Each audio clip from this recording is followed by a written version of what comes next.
Hey, are you a good human?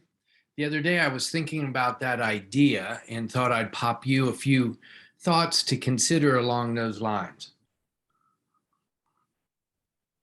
That expression of being a good human is kind of big these days. It's been big for the last 5 or 10 years. And so I actually looked it up, and when you know, it's a thing. There's actually a group, trained young people to really do the golden rule to treat others as they would like them to treat themselves. And it has to do with speaking well of others, serving well in the community, caring for people who are different, stuff like that. I'm not exactly talking about that. I'm talking about really a biblical concept.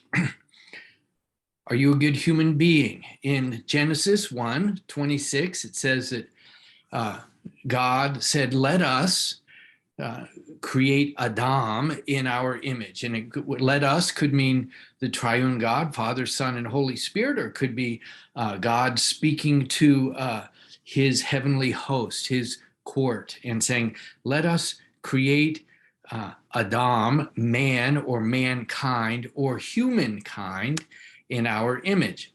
So I want to think about that for a moment, because what used to be called what we would say is mankind, then we started to feel bad about that. And then humankind, we want to be good humans. Well, the image of God, there's a lot of debate as to what exactly that means, but I want to suggest that one way to look at it is it means two things. First of all, it means that we are human beings. And by being a human being, rather than what some would say, I want to be a human being, not a human doing. And by that, they mean they want to be themselves. Well, I want to encourage you to be a human being with God. Learn to be still with God. Learn to receive who you are, how you were created and defined, your skills, your abilities, your personality. Be with God. In that space of stillness, silence, receiving your identity can help you to receive healing and wholeness. It's out of that space that the other dimension is that we are human doings.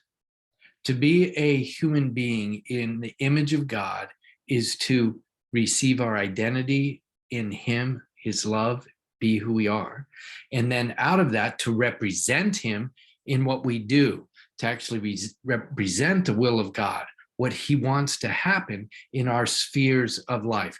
To be a good human means that we are a good human being with God and a good human doing in our roles and spheres of influence, representing what God has made us to be, to express His will, His purpose in the spheres of our influence. So I want to just throw that thought by you and encourage you. You might be a person who is better at being still, or you might be a person who is better at getting things done. Whichever it is, to be a full, good human, you want to be both a human being with God and doing on the earth. So consider maybe what you need to spend some time thinking about.